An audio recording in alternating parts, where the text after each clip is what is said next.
You might believe they are obsessed with themselves. It looks that way on the surface. The constant attention seeking. The grand stories. The endless need to be admired. But that isn't the truth. They are not addicted to themselves. They are addicted to a feeling. A chemical feeling that their body produces only when someone reacts to them. And they will destroy their life, and yours, trying to get it. Today, we're going to slow this down and look beneath the behavior. Because many people spend years trying to understand narcissists logically, asking questions like, why would they risk a good marriage for something so shallow? Why do they lie when the truth would actually work better? Why do they sabotage stability when they finally have it? Those questions make sense if you assume you're dealing with a rational person. You're not. You are dealing with someone who is chemically dependent. The narcissist is not chasing happiness. They are running from withdrawal. The substance they depend on is something called narcissistic supply. This supply comes from reactions. Praise. Fear. Admiration. Your tears. Your anger. Anything that proves they exist and have impact. When they receive this supply, something very real happens inside their body. Their brain releases dopamine and natural opioids. It creates a temporary sense of relief, power, and calm. For a moment, they feel okay. But when that input disappears, their internal chemistry crashes. They feel restless, empty, depressed, and agitated.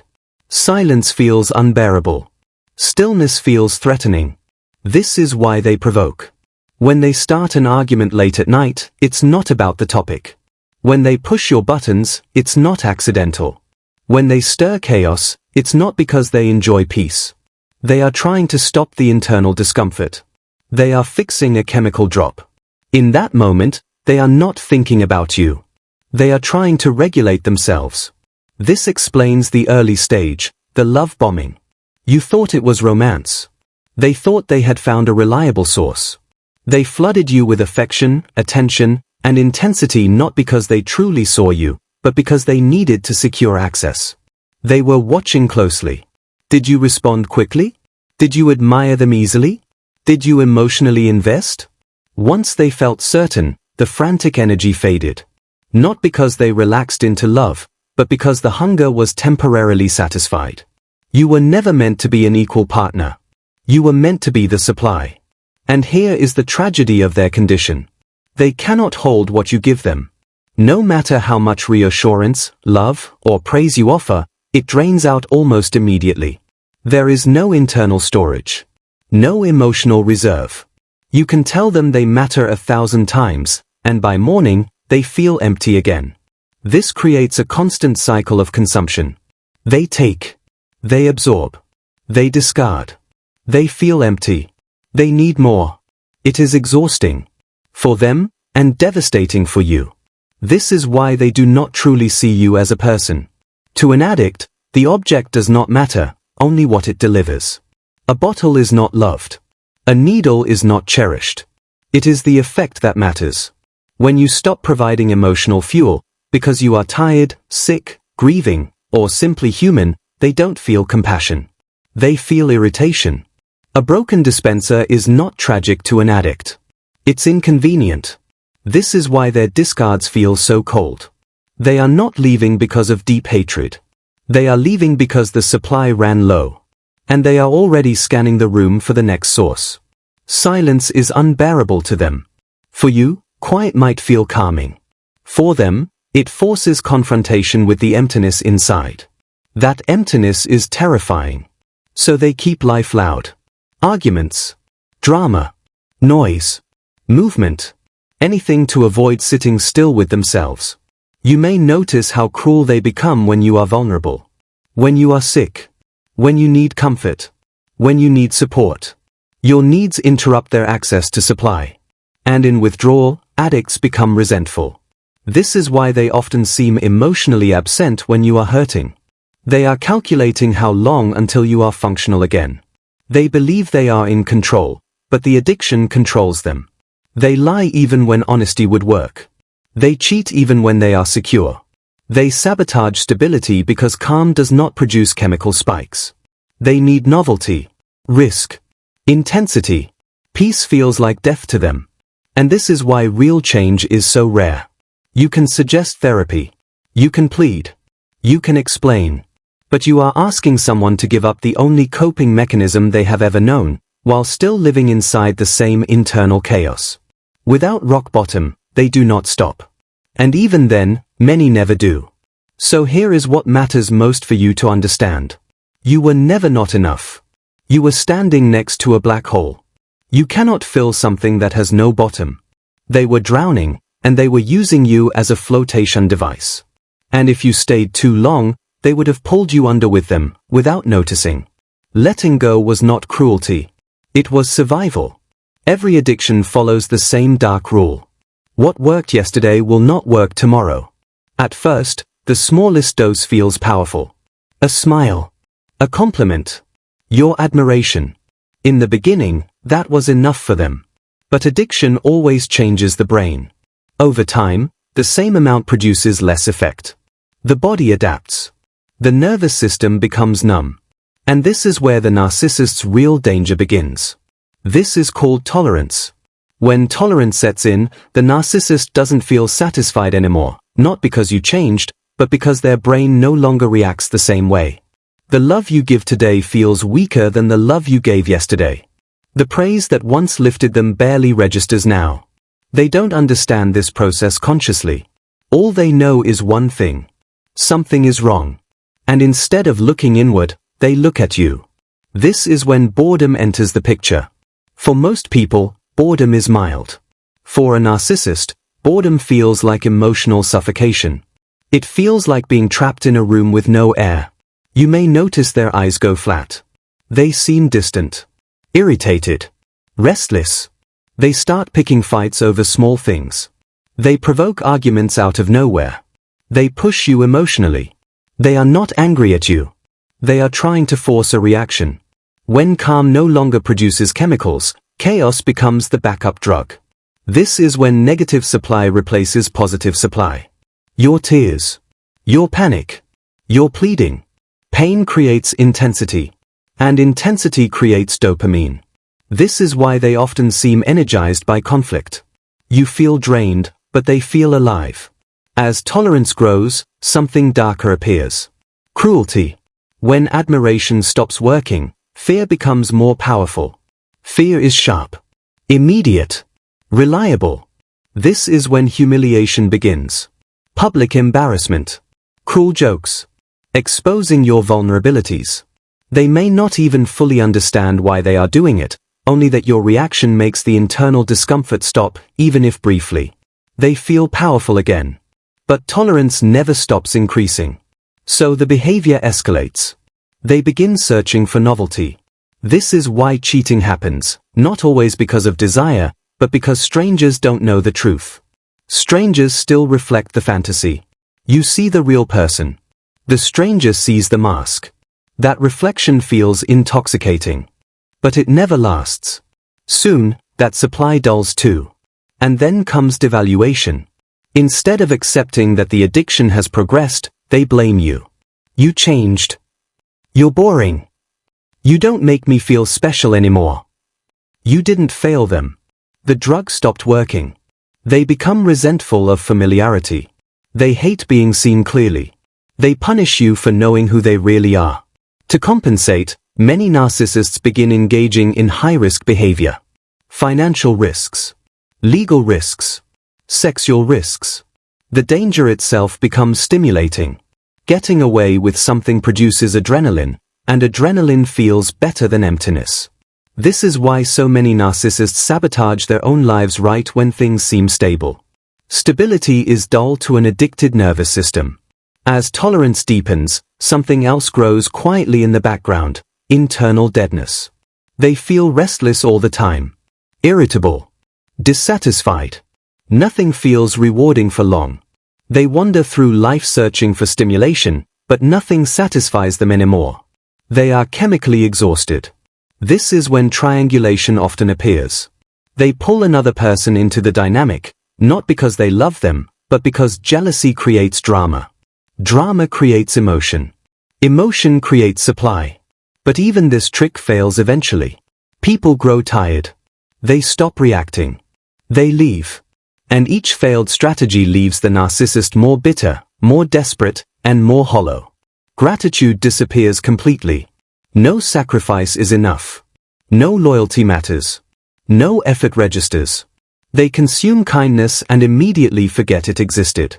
They are burning through people the way an addict burns through money. And here is the truth most survivors never hear. You were never meant to win this game.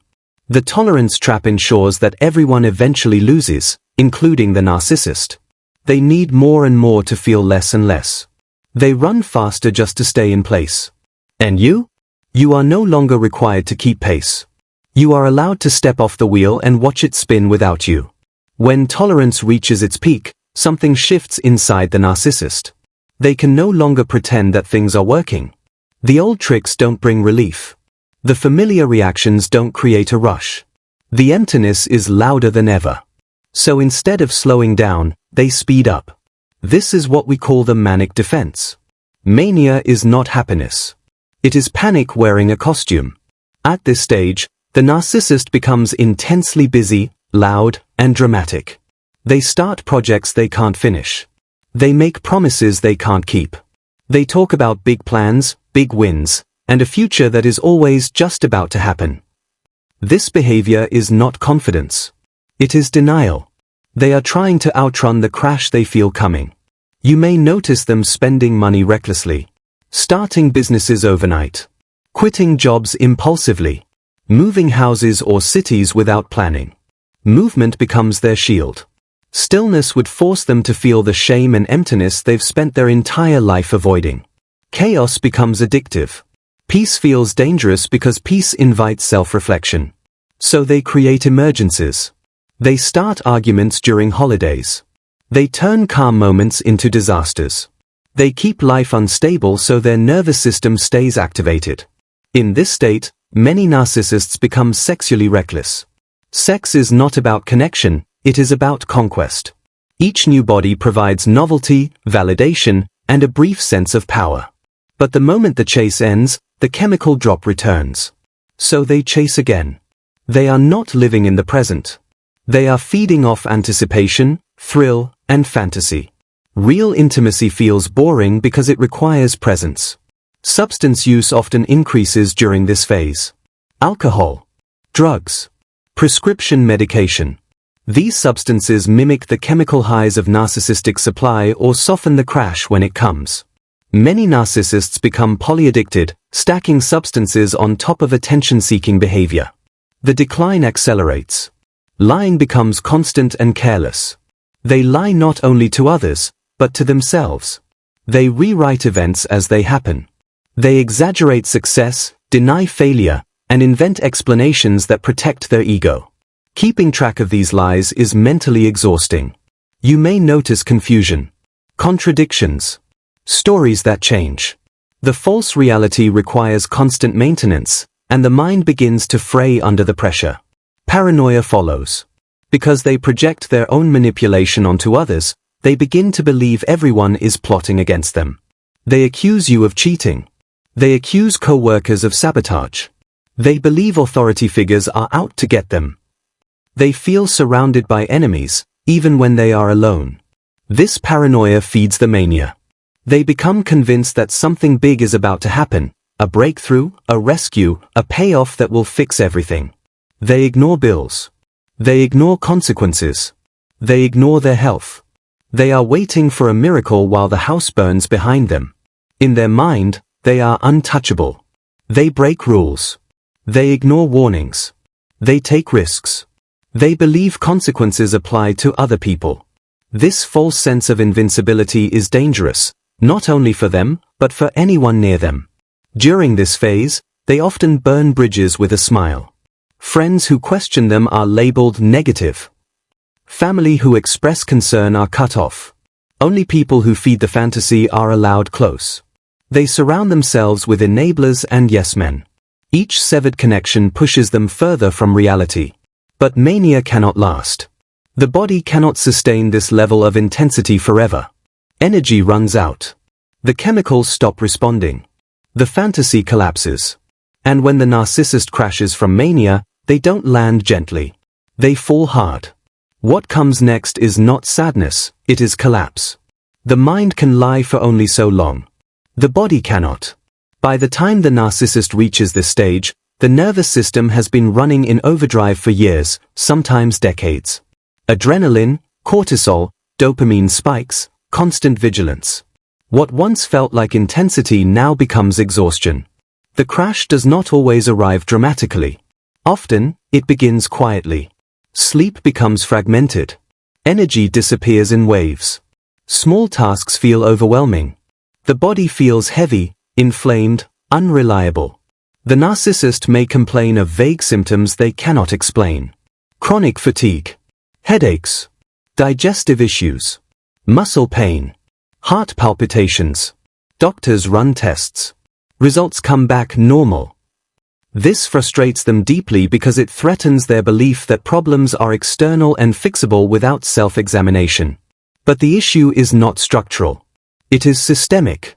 Their nervous system has never learned how to rest. They live in a permanent fight-or-flight state. Even during downtime, their mind scans for threats, comparisons, and opportunities to regain control or admiration. Rest feels unsafe. So the body rebels. Autoimmune symptoms may appear. Skin conditions flare. Hormonal imbalances emerge. Blood pressure rises. Many narcissists age rapidly during this phase. The stress shows in their face, posture, and movement. What once looked charismatic now feels brittle and tense. They may begin obsessing over their health, not out of self-care, but out of fear. Fear of losing control. Fear of being weak. Fear of being ordinary. Some become hypochondriacal. Others deny symptoms entirely and push themselves harder, accelerating the breakdown. This is where addictions shift from optional to necessary. Substances are no longer for pleasure, they are for survival. Alcohol to sleep. Stimulants to function. Painkillers to numb. Sedatives to escape. The body becomes a tool they use until it fails them. And when it does, rage often follows. They lash out at medical professionals. They blame partners for stressing them out. They accuse others of neglect or sabotage. Accountability still feels impossible. Meanwhile, relationships deteriorate further. Empathy requires emotional energy, and they have none left. They become more irritable, more self-focused, more entitled. Minor inconveniences feel like personal attacks. The world seems hostile. Isolation increases, not because others leave suddenly, but because the narcissist becomes increasingly difficult to be around. Conversations revolve around complaints, demands, or grandiose fantasies that no longer convince anyone. Their charm no longer lands. People pull back. This withdrawal is devastating to them, even if they pretend not to care. Human mirrors are essential to their identity. Without reflection, they feel like they are disappearing. And in a way, they are. Because the false self cannot survive without constant reinforcement.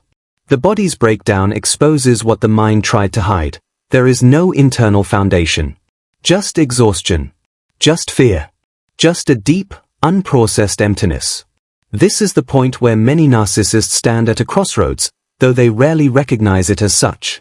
One path requires humility, accountability, and genuine inner work. The other requires doubling down on denial. Most choose denial. And that choice leads us to the final stage. Collapse is not a single moment. It is a series of quiet recognitions the narcissist cannot outrun anymore. By this stage, the external world has stopped cooperating with the fantasy. The people who once reflected admiration are gone, distracted, or emotionally unavailable. The substitutes no longer work the way they used to. Attention feels thin. Praise feels hollow. Control slips through their fingers faster than they can grasp it. What remains is silence. And silence is intolerable. The narcissist has built an identity entirely around reaction, how others respond, admire, fear, or depend on them. When those reactions fade, there is nothing solid underneath to fall back on. So the collapse begins internally, long before it shows on the surface. They feel exposed. Not vulnerable in a healthy sense, but raw in a way that feels humiliating. Shame, which has been buried for a lifetime, rises without permission. Old memories surface, moments of rejection, failure, inadequacy. The mind tries to push them away, but the defenses are tired now. Denial no longer holds. At this stage, many narcissists oscillate between two extremes. On one side is grandiosity turned desperate. On the other is self-pity turned poisonous. They may suddenly present themselves as victims of everyone and everything. Life has been unfair. People have betrayed them. Circumstances have ruined their potential. This narrative allows them to feel special in their suffering rather than responsible for their choices. At the same time, they may still brag, exaggerate, or inflate minor wins. The contrast can be jarring, boasting one moment, collapsing into bitterness the next. This instability confuses people around them, but internally it makes sense. They are trying to keep the false self alive with its last breaths. Anger becomes more visible here. Not explosive anger necessarily, but a simmering resentment toward the world. They feel owed something, respect, success, recognition, and they believe it has been unjustly withheld. This resentment often turns inward, though they rarely recognize it as such. Depression sets in. Not reflective sadness, but a numb, heavy despair. Motivation disappears. Pleasure dulls. The future feels empty, yet the past feels unbearable. Many narcissists describe this period as feeling dead inside, though they may use sarcasm or contempt to mask it. This is the point where self-destructive behaviors increase. Risk-taking without thrill. Substances without relief. Sex without connection. Conflict without purpose. They are no longer chasing highs. They are trying to feel anything. Some narcissists become crueler during this phase. When inner emptiness becomes overwhelming, they attempt to externalize it by hurting others. If they can provoke pain, jealousy, or fear, they briefly feel real again. Others withdraw completely. They isolate, disappear, or live in a reduced emotional state. The world becomes smaller. Days blur together. Time loses structure. This is the closest the narcissist comes to facing the truth. That the self they built was never real. That control was an illusion. That admiration was borrowed, not earned. But here is where the story diverges. For a very small number, collapse becomes a doorway. If, and only if, they can tolerate shame without deflecting it, something unprecedented can happen. They may begin to recognize patterns. They may feel remorse not as performance, but as grief. They may accept limits, ordinariness, and responsibility. This path is rare because it requires surrender. Not surrender to circumstances, but surrender of the false self. For most, however, collapse hardens them. Instead of turning inward with honesty, they calcify. They become bitter, rigid, cynical. Life becomes a series of grievances. They define themselves by what was taken from them rather than what they avoided facing. They survive, but they do not heal. And now, something important must be said clearly. Your role was never to save them from this collapse. If you were part of their story, partner, friend, child, colleague, you did not cause this ending. You merely stopped participating in the illusion. The collapse happens because the structure was unsustainable from the beginning. What you may feel now, grief, relief, anger, clarity, are signs that you are returning to yourself. Where the narcissist faces emptiness, you face integration. Where they lose identity, you reclaim yours. This is not a tragedy in the way it first appears. It is the natural conclusion of a life built on external validation rather than internal truth. And for you, it marks not an ending, but a release. A return to reality. A return to wholeness. A return to yourself.